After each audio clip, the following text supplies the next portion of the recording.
확진자가 17만 명을 넘어섰고 PCR 대상자도 검사를 받지 못하는 업무 한계 사태가 벌어지고 있습니다. 정부는 일상 회복을 위한 마지막 고비라고 했습니다. 대장동 녹취록소 그분으로 지목된 조재현 대법관이 자신은 그분이 아니라고 했습니다. 이재명 후보는 윤석열 게이트라고 했고 윤 후보 측은 이 후보가 문통이라고 했습니다. 도이치모터스 주가 조작 사건에 사용된 증권 계좌 가운데 5개가 김건희 씨 소유로 검찰 수사에서 확인됐다며 민주당은 김 씨를 수사하라고 총공세에 나섰습니다. 국민의힘은 정치 공세라고 했습니다. 미국이 러시아의 우크라이나 침공을 이유로 내일로 예정됐던 미러 외무장관 회담을 취소하고 러시아의 경제 제재를 발표했습니다. 러시아의 병력 증강에 미국은 전투기 추가 배치로 맞섰습니다. 제주의 한 대학교 기숙사 건물 철거 현장에서 굴뚝이 무너져 근로자 1명이 숨졌습니다. 택시 플랫폼 시장의 90%를 차지하는 카카오택시가 승객을 골라 태운 정황이 포착됐습니다. 양파 생산량 급증이 가격 폭락으로 이어지자 농민들이 밭을 갈아엎었습니다.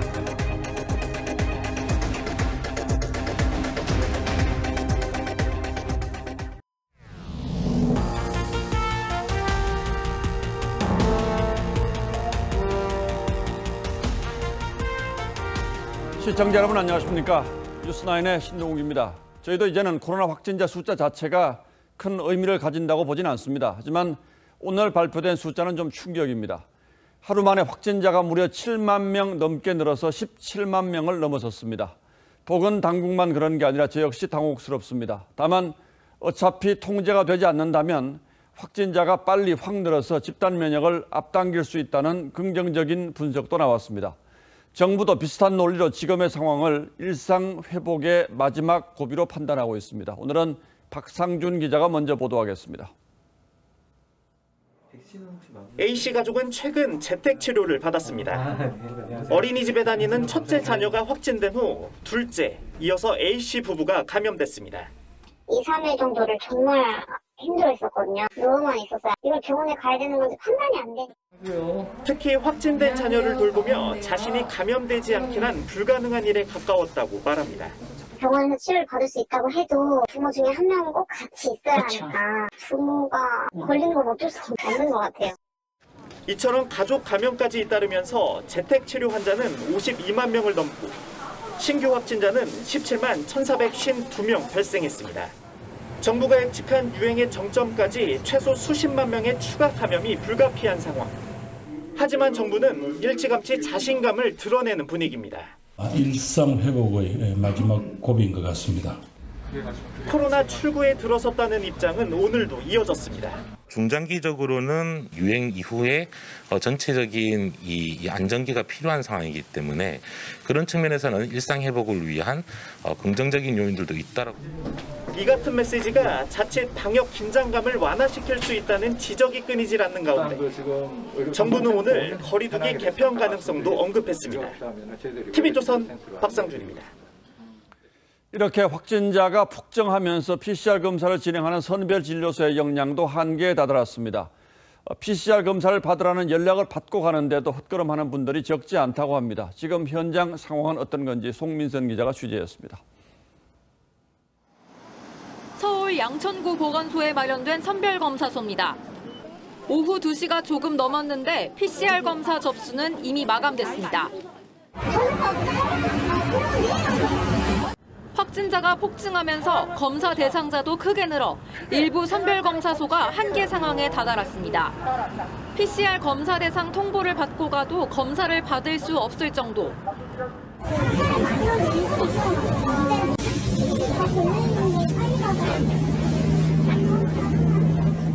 이곳 보건소는 하루에 PCR 검사 번호표를 700번까지 발급하는데 오늘도 오후 2시쯤 전부 마감이 됐습니다. 검사 행렬이 이어지면서 일부 보건소는 코로나19 관련 외 업무는 사실상 중단하는 상태에 이르렀습니다. 한 보건소에선 PCR 검사 직원이 과로로 의식을 잃고 쓰러지기도 했습니다. 최근 일주일간 그 PCR 검사 인원 1,400에서 400명 정도가 되고요. 그럼 저희가 최대한 수용 가능한 인원.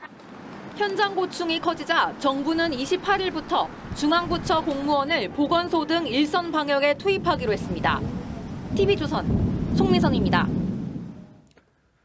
선별진료소에서만 혼선이 빚어지는 건 아닙니다. 코로나 환자를 위해서 정부가 지정하는 전담 병원을 가도 문제가 있습니다. 특히 어린아이가 아플 경우에 처방전을 받기도 어렵고 어렵게 처방전을 받아도 소화약을 구비해 놓은 전담 약국이 절반에도 미치지 못하는 것으로 드러났습니다. 정은혜 기자의 단독 보도입니다. 백모 씨는 최근 자녀 4명이 확진돼 발을 굴렀습니다. 5살 셋째만 빼고 9살과 8살, 4살 자녀 모두 고열과 기침에 시달렸습니다. 하지만 처방전부터 받기 쉽지 않았습니다. 소아 전문의가 안 계셔서 소화약을 처방해 주실 수가 없다고 죄송하지만 다른 병원 알아보시라고. 어렵게 처방전을 받았지만 이번엔 담당 약국에 약이 없었습니다. 소화약 조제가 안 된다 그래서 약 처방전을 보내지 말라고 딱 말씀하시더라고요, 약사님이. 실제 서울의 재택치료 담당 약국 47곳 가운데 38곳을 확인한 결과 소화약을 곧바로 줄 수 있는 약국은 15곳뿐. 나머지 10곳은 일부 약만 있었고 13곳은 소화약 자체가 없었습니다. 소화약은 시럽이나 가루약 형태라 유통기한이 짧은 데다 수요가 적어 구비해 놓지 않는 겁니다. 시럽약들이 저희가 다 구비해 놓지 않아요. 저희 효과가 없기 때문에 그냥 처방전 나오지 않는 약을 구비해두면 다 버려야 돼요. 하지만 확진자의 약 30%가 19세 이하인 상황. 재택치료받는 소아 연령의 어린이들은 대부분 부모님들도 다 확진자예요. 그래서 밖에 나와서 약을 탈 수가 없는 상황이 많은데 이런 가운데 정부는 5세에서 11세에게도 화이자 백신을 접종하기로 했습니다. TV조선 정은혜입니다. 예, 지금부터는 열기가 고조되고 있는 대선 유세 현장으로 가보겠습니다. 민주당 이재명 후보는 윤석열 후보의 고향이자 역대 대선에서 캐스팅 보트 역할을 했던 충청권 공략에 나섰습니다. 충청의 아들을 자임한 윤 후보에 맞서 자신은 충청의 사위라며 충청권이 수도권을 위해 희생하고 있다고 주장했습니다. 처갓집을 위해 선물 보따리를 준비했다고 했는데 뭐가 들었는지 김보건 기자가 풀어봤습니다. 일주일 만에 다시 충청을 찾은 이재명 후보는 자신을 충청의 사위라고 부르면서 지역 균형 발전을 강조했습니다. 여러분들은 석탄 그 연기 마시면서 고생하고 있잖아요. 그 전기로 덕 보면서 행복하게 사는 사람들이 바로 수도권 사람들이죠. 그런데 수도권에서 얘기해 준 거 없잖아요. 윤석열 후보의 사드 배치 공약은 충청권에 영향을 줄 수 있다는 주장도 했습니다. 이서방은 사드 이런 거 안 들고 다닙니다. 충성사위 이서방이 뭔 보따리 가져왔는지 한번 볼게요. 민주당 선대위는 당초 이곳 충청을 반드시 이겨야 할 전략지로 꼽고 공을 들여왔습니다. 특히 최근 윤석열 후보에게 밀리고 있다는 자체 분석에 따라 더욱 사활을 걸고 있습니다. 경기지사 시절 신천지 시설을 강제 폐쇄하는 등의 추진력을 강조하는 과정에 김어준 씨 등이 제기한 신천지 경선 개입 음모론을 언급하기도 했습니다. 신천지 좀 무서운 조직이잖아요. 경선에 개입해가지고 확 결과를 바꿔버릴 만큼 엄청난 조직입니다. 그러나 이재명은 했습니다. 민주당이 중대선거구제 등 다당제를 제도화할 방안을 마련 중인 가운데 이 후보는 3지대를 겨냥해 선거 결과와 관계없이 통합정부를 만들겠다는 제안을 재확인했습니다. TV조선 김보건입니다.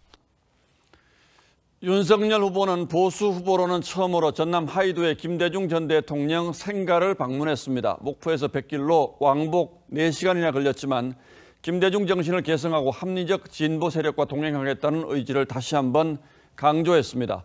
자신이 이재명 후보보다 김대중 정신에 더 가깝다고도 했습니다. 이 일정에는 황선영 기자가 동행했습니다. 윤석열 후보가 김대중 전 대통령과 이희호 여사 영정 앞에 향을 피우고 묵념합니다. 태어나서 어릴 때 성장하신 이 하이도를 방문하고 또 생가를 찾아뵈니 감회가 새롭습니다. 방명록엔 김대중 정신은 위대하다고 적었습니다. 김대중 정신은 자유민주주의와 시장 경제에 기반한 국민 통합 정신입니다. 윤 후보는 연일 민주당의 호남 홀대론을 부각했습니다. 김대중 전 대통령의 정치적 고향인 이곳 목포에선 목포 시민의 눈물을 닦아주겠다며 DJ 정신을 받든 경제 발전을 약속했습니다. 목포역 유세에서 9번 연속 어퍼컷 세리머니를 한 뒤 대장동 사건을 거론하며 이재명의 민주당은 김대중의 민주당이 아니라고 비판했습니다. 저나 국민의힘은 지금 이재명의 민주당보다 더 김대중 정신에 가깝고 국민의힘이 그동안 부족한 점이 많았다면서도 합리적인 진보 세력과의 협치로 통합을 이루겠다고 다짐했습니다. 전날 조배숙 전 민주당 의원도 윤 후보 지지를 선언한 바 있습니다. 우리 호남을 위해서, 익산을 위해서 정권 교체가 답이다. 그렇게 지지를 해준 문재인 정권 어땠습니까? TV조선 홍선영입니다. 국민의당 안철수 후보는 단일화 제안을 철회한 이후에 연일 윤석열 후보를 강하게 비판하고 있습니다. 무능, 주술, 내수용 법률과 같이 격한 감정이 실린 단어들도 적지 않습니다.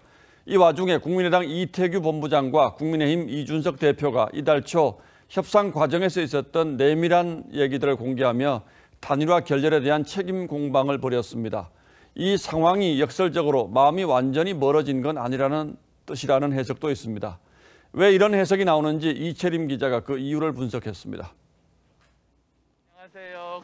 울산을 찾은 안철수 후보는 이재명 후보를 떨어뜨리기 위해 무능한 후보를 뽑으면 안 된다고 주장했습니다. 마음에 안 들고 무능한 거 알면서도 그 사람을 뽑는다는 겁니다. 그게 패배주의 사고방식 아닙니까? 내수용 법률가와 주술, 마법이란 말까지 써가며 윤석열 후보를 직격했습니다. 주술의 시인들, 무슨 마법에 걸린 듯이 정권 교체만 되면 다 될 거라고 착각하던 분들이 많이 계십니다. 단일화 여지를 묻는 기자들의 질문엔 선거까지 지금 며칠 남았느냐며 반문하기도 했습니다. 안 후보 측과 이준석 국민의힘 대표 간의 신경전도 이어졌습니다. 이 대표가 국민의당 내부에서 안 후보를 접게하겠다는 제안이 있었다고 주장하자 국민의당 이태규 총괄선대본부장은 기자회견을 열고 이달 초 이 대표가 합당 제안을 먼저 했다는 사실을 공개했습니다. 감정적 반발인지 아니면 원래 이중 플레이를 하는 것인지 윤석열 후보와 이준석 대표 간의 국합, 배드캅 역할 분담을 하고 있는 것인지 이 대표는 대표 권한 내에서 할 수 있는 부분들을 제안했던 거라며 합당한다면 안 후보에 대한 예우를 하려던 것이 명확해진 거 아니냐고 했습니다. TV조선 이채림입니다. 이 치열한 선거전 와중에 오늘 의미심장한 두 가지 기자회견이 있었습니다. 첫 번째는 대장동 녹취록에 등장하는 그분으로 지명된 조재현 대법관의 기자회견입니다.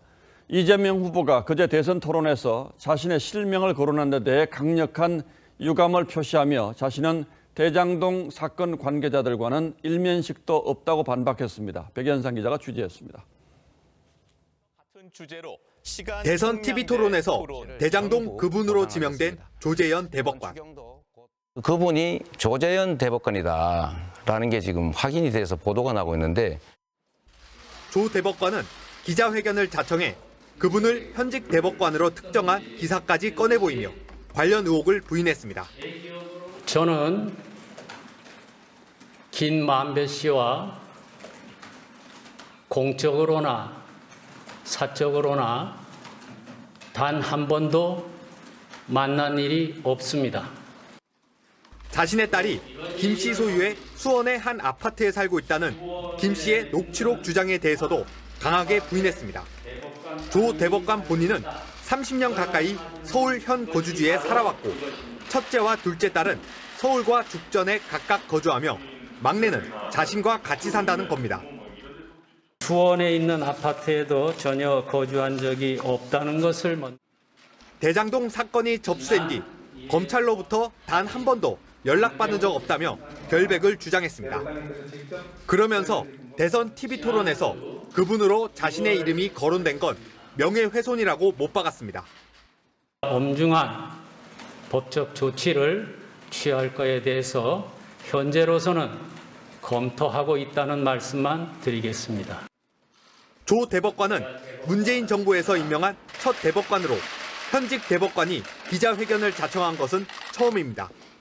TV조선 백연상입니다. 대장동 그분 논란은 김만배 씨와 정모 회계사의 녹취에서 비롯됐고 아직도 명확하게 결론이 나지 않은 문제입니다. 처음엔 그분이 이재명 후보를 지칭한다는 의혹이 제기되면서 이 후보가 수세에 몰렸지만 여당이 녹취록의 일부 내용을 발췌 공개해서 윤석열 게이트라고 주장하면서 정치적 공방은 가열되고 있습니다. 대선 전까지 그분의 실체가 밝혀질 수 있을 것인지 박경준 기자가 현실적으로 가능성을 따져봤습니다. 국민의힘은 대장동 설계자를 자처한 이재명 후보가 그분이라며 조속한 검찰 수사와 특검 도입을 요구해왔습니다. 사실 이 설계는 제가 한 겁니다. 그분이 누군지는 초등학생도 금방 알 수 있을 것입니다. 수세적 입장이던 여당은 최근 정모 회계사 녹취록을 근거로 그분이 현직 대법관이란 보도가 나오자 공세로 전환했습니다. 이 후보가 그분이 아니라는 사실이 명확해졌다. 녹취록에 윤 후보 이름이 수차례 등장한다며 대장동 사건은 윤석열 게이트라고 주장하고 있습니다. 이 사건은요, 윤석열 게이트입니다. 윤석열이 몸통이라고 저는 진짜 100% 확신합니다. 윤 후보가 녹취록에 이재명 게이트란 말도 있다고 하자 그 녹취록 끝부분을 가면 이재명 게이트란 말을 김만배가 한다고 그러는데 민주당은 부패를 막는 게이트키퍼 역할을 했다는 취지라고 주장했고 그 설계자와 그 승인권자가 그리고 수용권자가 바로 우리 이재명 후보셨습니다. 국민의힘은 이 후보가 성남시장 때 모든 개발 허가는 시장 손에 달려 있다고 했다며 스스로 자인한 것과 마찬가지라고 맞받았습니다. TV조선 박경준입니다. 두 번째 기자회견은 대장동 수사를 받다 극단적인 선택을 했던 고 김문기 전 성남도시개발공사 처장 유족들의 기자회견입니다. 유족들은 이재명 후보가 김 전 처장을 성남시장 당시 몰랐다고 주장한 바 있는데 가족들은 고인의 생전 동영상을 공개하면서 이 후보가 거짓말을 하고 있다고 주장했습니다. 이 동영상에는 어떤 내용들이 담겨 있는지 유족들은 왜 이런 기자회견까지 하게 되었는지 박성재 기자가 자세히 취재했습니다. 김 전 처장이 2015년 1월 초등학생이던 딸에게 보낸 동영상입니다. 오늘 시장님하고 본부장님하고 골프까지 쳤다? 오늘 너무 재밌었고 좋은 시간이었어. 김 전 처장은 당시 성남시장이던 이재명 후보, 구속된 유동규 본부장과 9박 10일 호주, 뉴질랜드 출장 중이었습니다. 하지만 대장동 사업 실무자로 수사로 받던 도중 극단적 선택을 하자 이 후보는 김 전 처장의 존재를 모른다고 주장했었습니다. 골프옷을 입고 있던 사진이 공개된 뒤에는 조작설까지 제기했습니다. 마치 제가 골프를 친 것처럼 사진을 공개했던데 조작한 거죠. 제가 누군지 기억을 못 하겠더라고요. 고인의 아들은 김 전 처장의 생전 육성과 함께 이 후보와 관광지에서 손을 맞잡거나 마주 앉아 식사를 하는 사진을 공개하면서 이 후보를 향해 아버지를 왜 모른다고 하냐고 따져 물었습니다. 특히 김 전 처장 발인이 있던 지난해 12월 24일 이 후보가 애도는커녕 춤추고 노래하는 모습을 공개한 것을 보고 죽을 만큼 괴로웠다고 했습니다. 이 모습을 TV를 통해 보고 80대 친할머니께서 보시고 오열하시고 가슴을 치며 분통을 터뜨렸습니다. 김 전 처장의 아들은 아버지 빈소를 찾지 않았던 이 후보가 안철수 후보의 선거운동원 빈소엔 간 것을 보고도 분통을 터뜨렸습니다. 아무리 정치라고는 하지만 이건 아니다라는 알지도 못하는 타 후보의 선거당원의 빈소에는 직접 찾아가 애도하는 모습을 보였습니다. 이 후보 측은 출장을 같이 갔던 사람이 김 전 처장이었다는 건 나중에 인지했다는 뜻이었다며 애도의 뜻을 전한다고 밝혔습니다. TV조선 박성재입니다. 검찰이 도이치모터스 주가 조작 사건에 사용된 걸로 의심되는 증권 계좌 157개 가운데 5개가 윤석열 후보의 부인 김건희 씨 소유로 확인됐습니다. 이 가운데 3개는 이른바 주가 조작 선수들이 사용한 계좌고 나머지 2개는 김 씨가 직접 운영한 것으로 검찰은 의심하고 있습니다. 더 자세한 내용은 주원진 기자가 보도하겠습니다. 지난해 10월 검찰은 도이치모터스 주가 조작에 관여한 혐의로 권오수 회장 등 9명을 재판에 넘겼습니다. 2009년 12월부터 2012년 12월까지 3년간 주가를 조작해 106억 원대 부당이익을 챙긴 혐의를 적용했습니다. 법무부가 국회에 낸 공소장 범죄일람표에는 91명 소유 157개 증권계좌가 주가 조작에 사용됐다고 적혀 있는데 이 중 5개는 김건희 씨 소유로 확인됐습니다. 검찰은 김 씨 계좌 5개가 총 284번 가장매매, 허수매수 등에 사용됐다고 공소장에 적었습니다. 계좌 5개 중 3개는 이른바 주가 조작 선수들이 운영하고 나머지 2개는 김 씨가 직접 거래한 것으로 의심합니다. 이 때문에 주가 조작이 이뤄질 당시 김 씨가 시세 차익을 챙겼다는 의혹이 최근 일부 언론에서 제기돼 왔습니다. 김 씨 측은 이와 관련 단순히 계좌를 빌려준 한 명일 뿐이라며 전화 녹취까지 남기고 증권사 직원이 단말기로 거래를 해 시세 조정은 있을 수 없다고 반박했습니다. 공소장에 첨부된 범죄 일람표를 유출해서 나왔던 내용들, 여러 가지 내용들에서 상당히 오류가 있는 측면들을 좀 찾고 검찰은 김 씨 공모 여부는 계속 수사 중이라는 입장입니다. TV조선 주원진입니다. 민주당은 즉각 총공세에 나섰습니다. 의원 10여 명이 검찰을 찾아가 봐주기 수사하지 말고 김 씨를 구속 수사하라고 압박했습니다. 국민의힘은 검찰이 2년 동안 수사하고도 기소도 못하니까 자료를 불법으로 흘리고 정치 공세를 시도하고 있다고 반박했습니다. 이어서 정치권의 논쟁은 장용욱 기자가 취재했습니다. 서영교 민주당 선대위 상황실장을 비롯한 민주당 의원 10여 명이 김건희 구속 수사하라는 현수막과 팻말을 들고 서울중앙지검에 들어섭니다. 이들은 유출된 공소장을 근거로 한 언론 보도를 두고 주가 조작 혐의가 확실한데도 검찰이 수사를 미루고 있다고 주장했습니다. 검찰은 검찰 출신 대통령 후보의 배우자라는 이유 때문인지 봐주기와 저자세로 일관하고 있습니다. 민주당은 윤석열 후보 측에 김건희 씨의 계좌 5개를 모두 공개할 것을 압박하기도 했고 우상호 총괄 선대본부장은 이 일로 윤 후보가 낙선할 것이라고 장담했습니다. 단언컨대 윤석열 후보는 김건희 씨의 주가 조작 때문에 낙선될 것입니다. 반면 국민의힘은 검찰이 2년 넘게 수사하고도 기소를 못한 사건으로 흠집내기를 한다고 반박했습니다. 그러면서 법무부가 공소장을 유출해 선거 개입을 한다고 맞섰습니다. 공소장의 범죄 일람표를 제공한 것 자체가 피의 사실 공표이자 공무원의 선거 개입입니다. 국민의힘은 김 씨의 주식 거래가 주가 조작이라고 언론에 주장한 민노총 산하 김기원 사무금융노조 본부장을 허위사실 공표 혐의 등으로 대검에 고발했습니다. TV조선 장용욱입니다. 이재명 후보의 부인 김혜경 씨의 법인카드 유용 정황도 추가로 드러났습니다. 이번에는 집으로 배달시킨 음식이 아니라 민주당 경선 때 식당에서 먹은 음식값을 경기도 법인카드와 캠프 후원금으로 결제한 정황이 드러났습니다. 이 후보 측은 경선 과정에서 지사직 사퇴 요구를 강하게 거부한 바 있는데 그 이유가 바로 이런 것들 때문이라는 의혹도 일고 있습니다.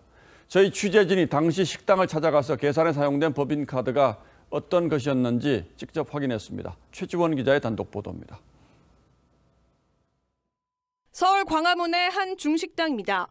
전 경기도청 7급 공무원 A씨는 지난해 8월 5급 배모 씨로부터 이 식당에서 김혜경 씨와 일행들의 식사 비용을 법인카드로 결제하란 지시를 받습니다. 카드 갖고 있어, 용약권. 이걸로 너 긁어서 금액만 나오면서. 공무원 신분인 A씨가 식당에 간 사실은 보안을 유지하도록 했고 너 본 거 절대 비밀이야. 저번 거 얘기하지 말라고 그러고. 사모님 식사와 동석자들 식사는 각각 다른 카드로 나누어 결제하라고 지시했습니다. 내가 갖고 있는 카드를 한 명만 할 거야. 사모님 거. 네. 그리고 나머지는 네가 정해. 당시 이재명 후보는 도지사직 사퇴를 거부하고 민주당 당내 경선을 치르던 시기였습니다.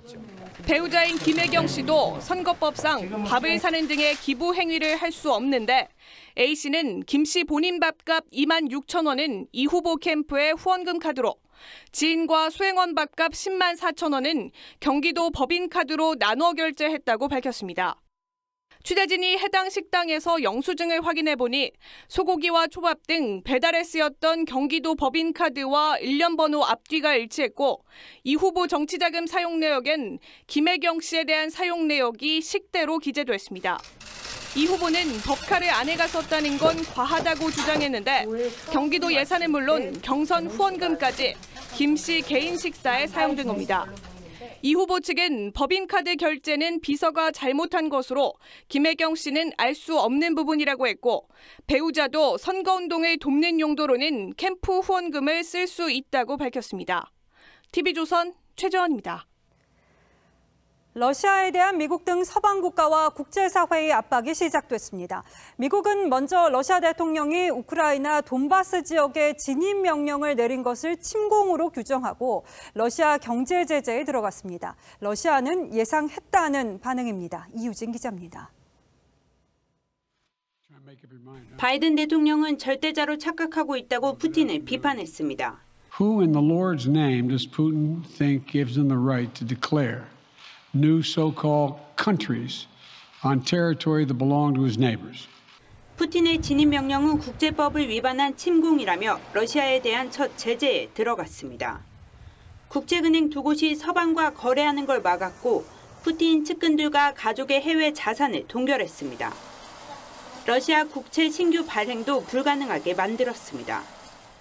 1차 제재라는 점도 강조했습니다. And if Russia goes further with this invasion, we stand prepared to go further as with sanctions. 우크라이나에는 방어용 무기를 추가로 보냈습니다. 영국과 유럽연합, 캐나다, 호주 등도 동참했습니다.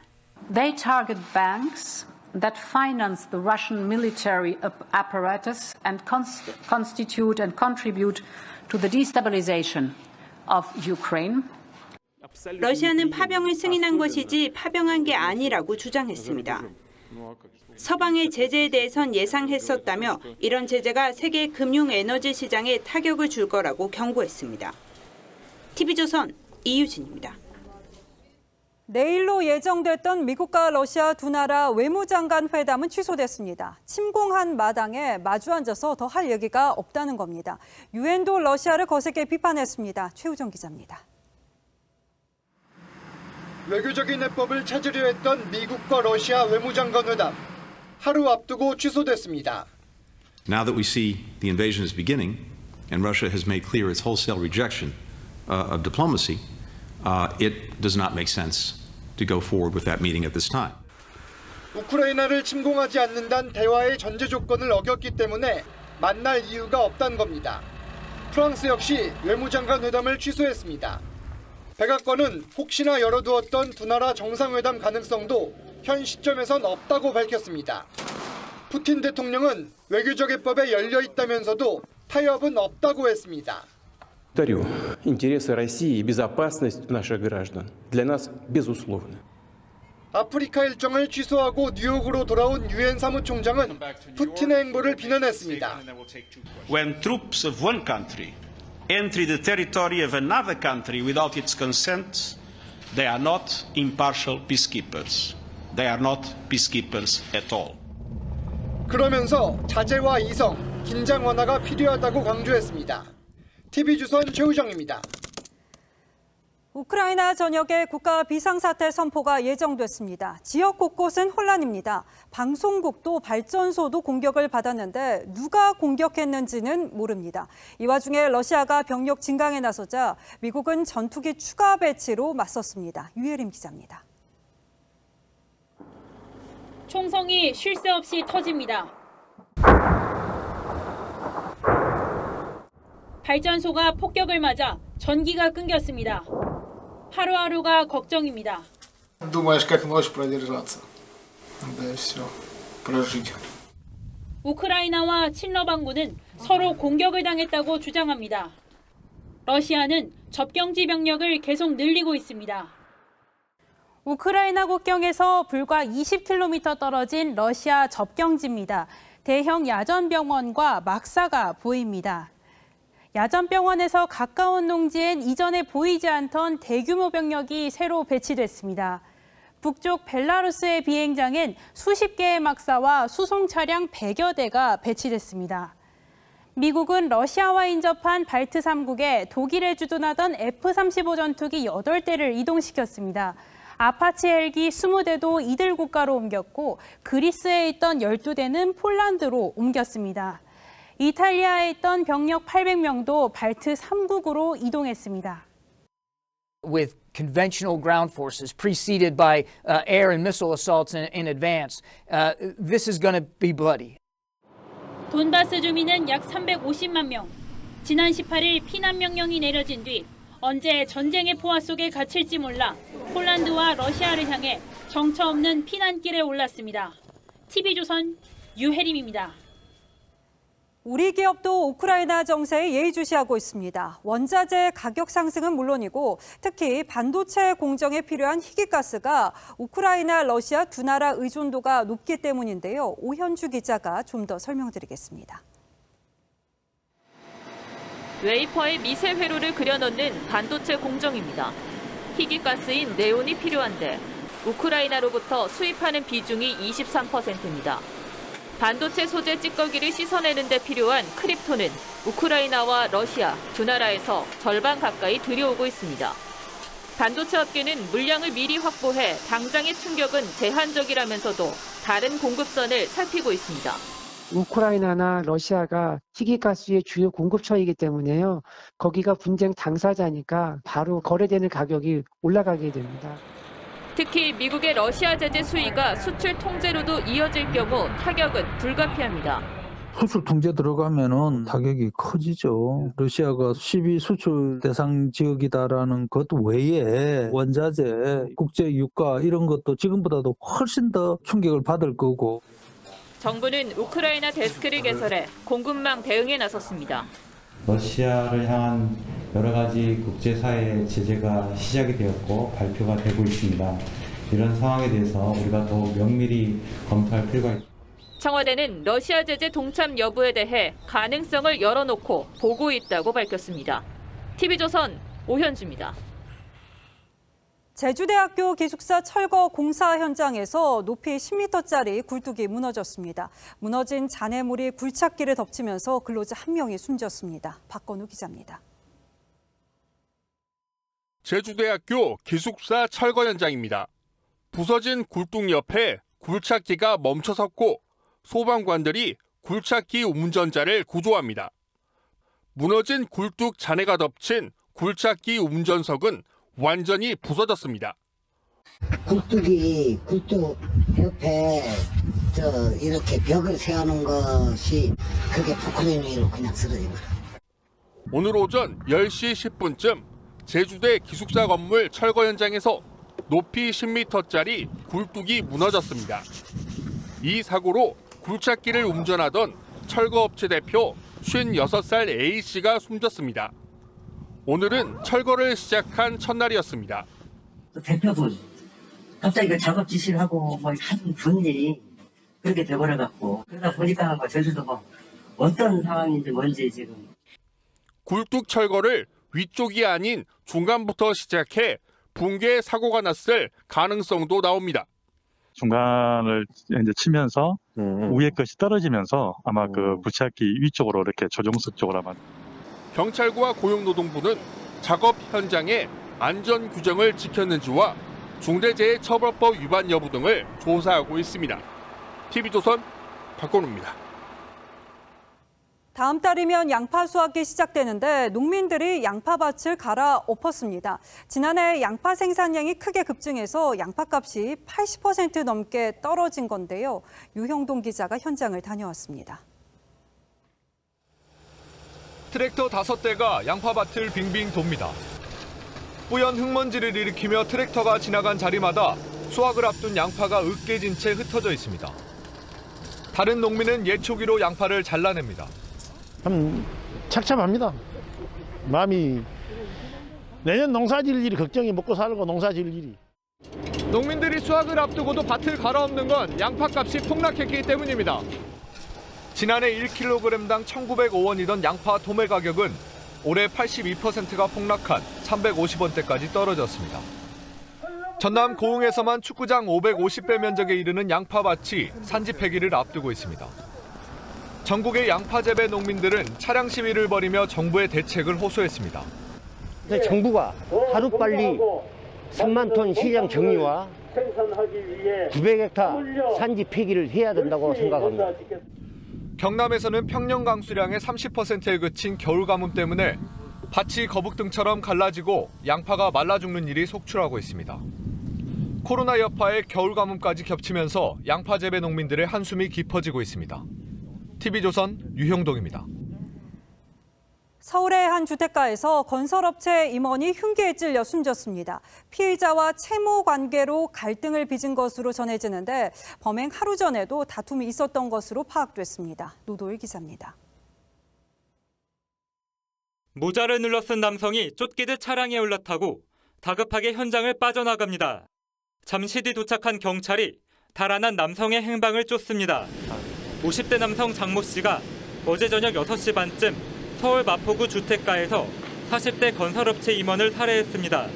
장 씨는 이곳에서 피해자에게 흉기를 휘두른 뒤 건물 앞에 있던 자신의 차를 타고 도주했습니다.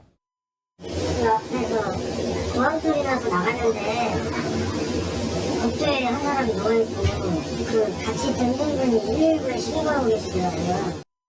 장 씨는 범행 5시간 만에 거주지 인천 인근에서 술에 취한 채 경찰에 붙잡혔습니다. 인정했습니다. 전에 한 거 맞다고. 경찰은 장 씨가 피해자와 채무 관계로 갈등을 빚다 범행을 저지른 것으로 보고 있습니다. 경찰 조사 결과 두 사람은 최근까지 관련 소송을 진행 중이었는데 하루 전에도 장 씨가 피해자 사무실로 찾아가 둘이 다툰 것으로 전해졌습니다. 경찰은 장 씨에 대해 살인 혐의로 구속영장을 신청했습니다. TV조선 노도일입니다. 정부와 지자체가 갖은 대책을 내놔도 서울 시내에서는 밤마다 택시 잡기 전쟁이 반복되고 있죠. 택시 플랫폼 시장의 90%를 차지하는 카카오택시로 차를 불러도 상황은 크게 다르지 않았는데 카카오택시가 승객을 골라서 태운 정황이 포착됐습니다. 평일 밤 단거리 호출은 성공률이 23%에 그쳤습니다. 신유만 기자입니다. 승객으로 위장한 서울시 조사원이 강남역에서 카카오택시를 호출합니다. 2km 떨어진 목적지로 설정했는데 번번이 호출에 실패합니다. 카카오택시를 이용한 실제 승객들의 경험과 흡사합니다. 단거리 이용할 때는 사실상 제 거만 콜을 잡아주지 않는다는 느낌을 많이 받았습니다. 서울시 조사 결과 평일 밤 기준으로 10km 이상 장거리 콜은 배차 성공률이 54%였지만 3km 이하 단거리는 23%로 절반에도 미치지 못했습니다. 서울시는 카카오택시가 기사들에게 승객의 목적지를 제공하는 것이 골라 태우기로 이어진다고 판단했습니다. 장거리를 갈수록 점점 운행 패턴이 높아지는 거예요. 골라 태우기 하는 거 아니냐 의심이 굉장히. 승객이 앱에서 일반 택시 호출을 선택했을 때 카카오 가맹 택시가 오는 경우도 38.9%에 달하는 것으로 조사됐습니다. 콜 몰아주기가 의심되는 정황입니다. 가맹 택시는 먼 거리만 주죠. 대부분 가까운 거리는 이제 이 사람들 이제 일반. 서울시는 콜 몰아주기를 조사 중인 공정거래위원회에 이번 조사 결과를 제공하고 국토부에도 목적지 미표기 등 관련 제도 개선안을 건의하기로 했습니다. TV조선 신유만입니다. 대선은 그야말로 코앞에 닥쳤는데 대선판이 다시 요동치고 있습니다. 안철수 후보 단일화 협상 결렬 선언 이후 이재명 후보와 윤석열 후보의 지지율 격차가 초박빙으로 좁혀졌다는 여론조사 결과가 나왔습니다. 이게 어떤 의미를 갖고 있는지 임유진 기자가 자세히 설명하겠습니다. 한국갤럽이 지난 21일과 22일 실시한 조사에서 이재명 후보의 지지율은 38.3%, 윤석열 후보는 39%였습니다. 0.7%포인트 차 초박빙입니다. 안철수 후보는 9.5%, 심상정 후보는 3%였습니다. 2주 전 조사보다 이 후보는 1.4%포인트 오르고 윤 후보는 1.1%포인트 내리면서 격차가 2.5%포인트 줄었습니다. 이 후보는 그동안 강세를 보여왔던 40대와 50대에서 5%포인트 넘게 지지율을 끌어올렸습니다. 지지층 결집이 시작됐다는 분석입니다. 중도층 지지율도 이 후보가 10%포인트 가까이 상승해 윤 후보와의 격차를 오차범위 내로 좁혔습니다. 전체적으로 보면 지난 주말 이후에 이재명 후보가 상승세로 돌아섰다고 봐져요. 반면 윤 후보는 호남은 물론 텃밭으로 꼽히는 대구, 경북에서 모두 떨어졌습니다.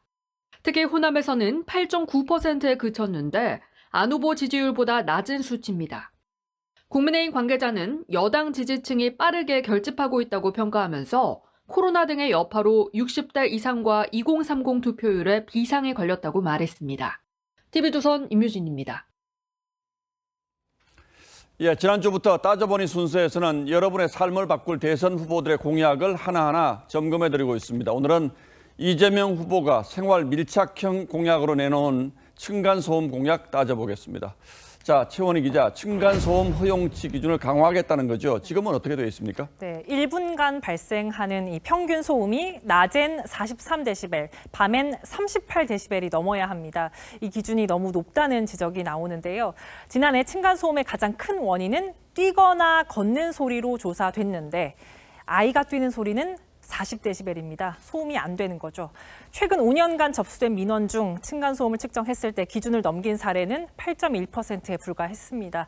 그래서 이 후보는 현실에 맞게 기준을 3에서 5데시벨 낮추겠다는 이른바 소확행 공약을 내놓은 겁니다. 그러니까 법적 기준과 실생활의 괴리를 좁히겠다 이런 취지 같은데 이 기준만 낮추면 분쟁이 사라질까요? 물론 아닙니다.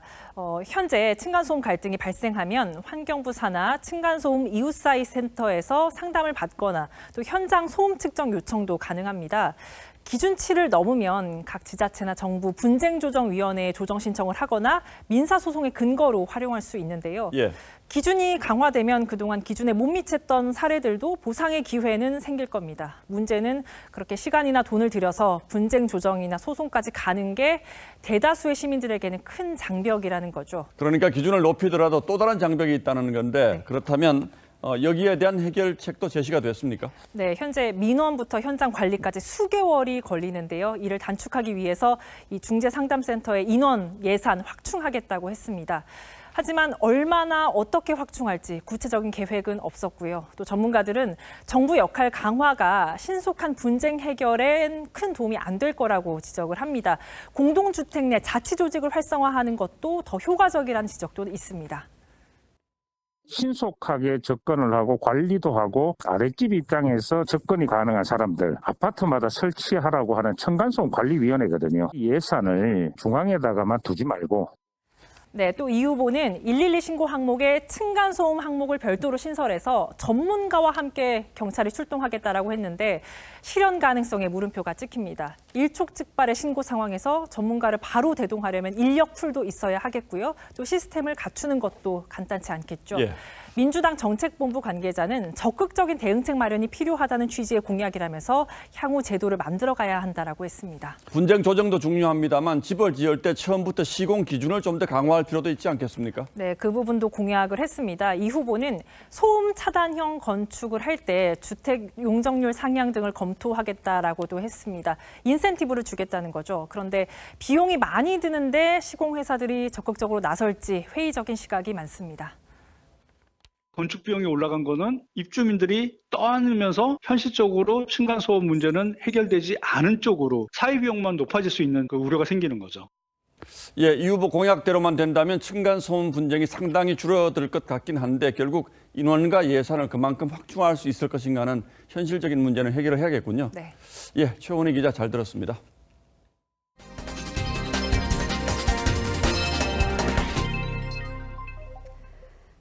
정부의 갖은 출산 지원책에도 지난해 출산율이 역대 최저로 집계됐습니다. OECD 회원국 가운데 꼴찌로 유일하게 출산율 1명을 넘지 못했습니다. 50년 뒤에는 노인의 나라가 될 거란 암울한 전망도 나왔습니다. 김주영 기자입니다. 결혼 6년 차인 30대 김혜수 씨. 육아 부담과 경력 단절 걱정에 아이를 낳지 않기로 결심했습니다. 경력이 단절되거나 좀 꿈을 포기하거나 희생을 하는 모습을 보면서 비출산을 결심하게 됐습니다. 육아비나 사교육비나 기타 등등의 비용들도 부담이 되고 지난해 출생아 수는 26만 500명, 20년 전의 절반에도 못 미칩니다. 가임 여성의 출산율도 0.81명으로 역대 최저를 경신했고 OECD 회원국 중에서 꼴찌로 유일하게 1명을 밑돌고 있습니다. 30대 여성 인구가 감소한 부분 그리고 최근에 그 10년째 계속해서 혼인 건수가 감소하고 있었던 부분도 누적해서 이 여파로 학생 수가 줄면서 서울마저 11개 학교가 통폐합에 들어갑니다. 산부인과도 잇따라 문을 닫고 있습니다. 서울의 한 산부인과입니다. 출생아 수가 줄면서 신생아 진료람 28개 중 19개는 비어 있습니다. 분만 자체를 하려는 산부인과 선생님들도 많이 줄어들고 있고요. 하시던 분들도 이제 사실 피부 비만이나 미용 쪽으로 전향을 이대로 가면 50년 뒤에는 청년 인구가 반토막이 나고 인구 절반을 62세 이상 노인이 차지할 거란 전망까지 나오고 있습니다. TV조선 김주영입니다. 빛은 미술사에서 중요한 소재이자 주제이기도 합니다. 이 빛을 작품의 주인공으로 만든 인상파 화가부터 빛을 매체로 작업하는 현대미술 거장까지 이 작가들이 어떻게 빛을 그리고 탐구했는지 박소영 기자가 소개합니다. 강가에 줄지어선 나무. 화면 위 거친 붓질에서 속도감이 느껴집니다. 시시각각 달라지는 빛을 재빨리 화폭에 담으려 한 모네의 모습이 보이는 듯합니다. 화폭을 가득 채운 석양의 붉은 빛. 지형과 세부 묘사는 사라지고 색채만 남았습니다. 인상주의의 선구자 윌리엄 터너는 빛의 효과는 물론 대기의 순간적인 기운까지도 포착하려고 했습니다. 빛이 시시각각 변하는 우리 눈에 이제 맺히는 그 어떤 파장이나 이런 걸로 인해서 저희가 색채를 인식을 하는데 인상주의 화가들이 그걸 회화로 어떻게 잘 표현을 했는지. 빛을 주제로 한 작가 43인의 작품 110점이 서울시립미술관 특별전에 나왔습니다. 세계 최고 수준의 영국 테이트 미술관이 소장한 작품들입니다. 빛의 물리적 속성을 탐구하는 현대미술거장 올라퍼 엘리아슨과 공간에서 빛을 매체로 작업하는 제임스 터렐의 작품은 눈뿐 아니라 몸으로도 빛을 감각하게 합니다. 빛이라는 게 되게 일상적인 소재잖아요. 전반적으로 좀 살면서 곱씹으면서 이렇게 생각할 만한 그런 작업물이 많아서 때로는 따뜻함으로, 때로는 찬란함으로 화가들을 매혹했던 빛. 거장의 작품이 우리 일상의 빛을 다시 보게 합니다. TV조선 박소영입니다. 이제 우리 스포츠 시계는 오는 9월 시작되는 항저우 아시안게임에 맞춰집니다. 야구가 특히 빠르게 움직이고 있는데요. 류중일 전 LG 감독이 아시안게임 대표팀 사령탑으로 발표됐습니다. 김광 기자입니다. 2008년 베이징 올림픽 9전 전승 신화 금메달의 김경문 감독. 하지만 2020 도쿄올림픽에서는 그 명성을 이어가지 못했습니다. 2018년 자카르타 아시안게임 대표팀의 선동열 감독은 금메달을 따냈지만 수준 이하 국회의원들의 쇼맨십에 국정감사에 출석해야 하는 곤욕을 치렀습니다. 매서운 독이 들어있을지도 모르는 야구대표팀 감독의 잔을 류중일 전 LG 감독이 받았습니다. 올 9월에 열리는 항저우 아시안게임 야구대표팀 감독으로 선임됐습니다. 대표팀 처음으로 공개 모집 절차를 거쳤습니다. 4년 연속 KBO 리그 우승 경력의 류중일 감독은 2013년 WBC 감독, 2014년 인천 아시안게임 감독 등 대표팀 감독 경험도 풍부합니다. 이번 아시안게임 대표팀은 24세 이하, 프로 3년차 이하 선수들로 주로 구성될 것으로 보입니다. 이정우, 강백호 등 젊은 선수들이 팀의 주축입니다. 향후 2, 3년 후 국제대회에 경쟁력 있는 선수 구성을 만드는 일이 이번 국가대표팀 감독의 책임이라는 류중일 감독. 내적 성장과 금메달이라는 두 마리 토끼를 잡을 수 있을지 주목됩니다. TV조선 김관입니다.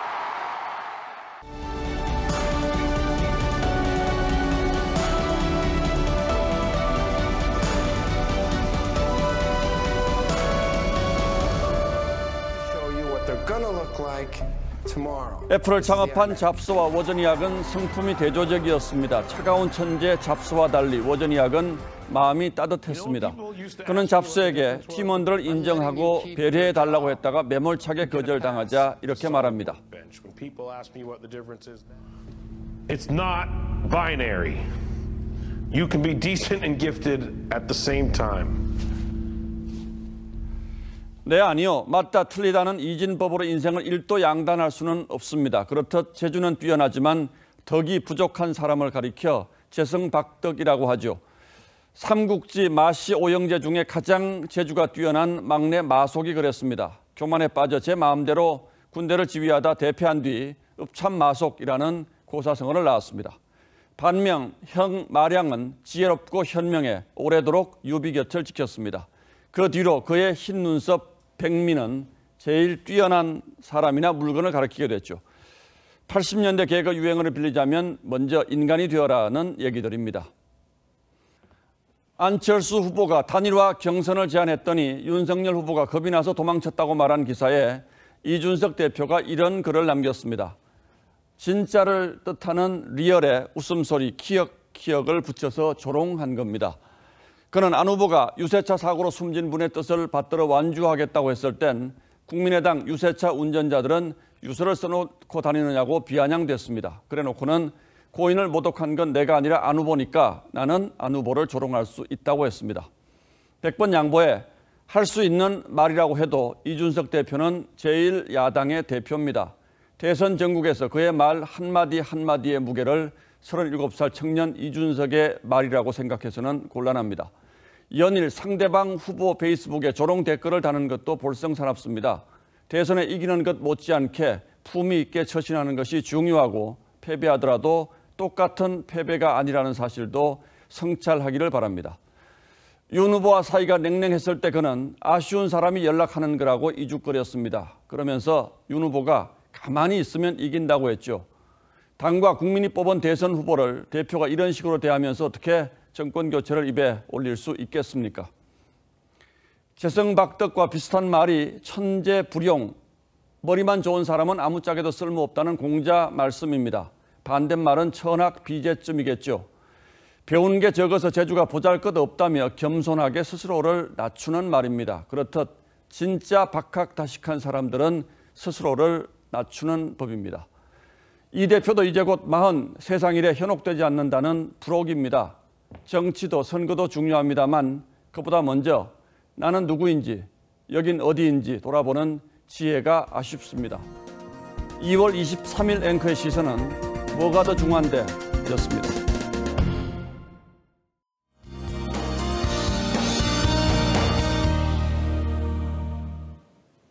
오늘 아침 서울이 영하 10도까지 떨어지는 등 막바지 추위가 절정을 보였습니다. 이번 추위는 내일 아침까지만 견디시면 되겠는데요. 서울이 영하 8도까지 떨어지겠고요. 한낮에는 4도까지 오르면서 추위가 차츰 누그러지겠습니다. 그래도 아직까지는 한파특보가 유지되고 있고요. 내일 청주와 광주는 6도, 부산은 9도까지 오르겠습니다. 추위는 풀리지만 건조한 날씨는 계속되겠습니다. 전국이 대체로 맑은 가운데 건조특보가 유지되겠습니다. 특히 동해안 지역은 특보가 경보로 강화됐는데요. 내일은 바람까지 강하게 불겠습니다.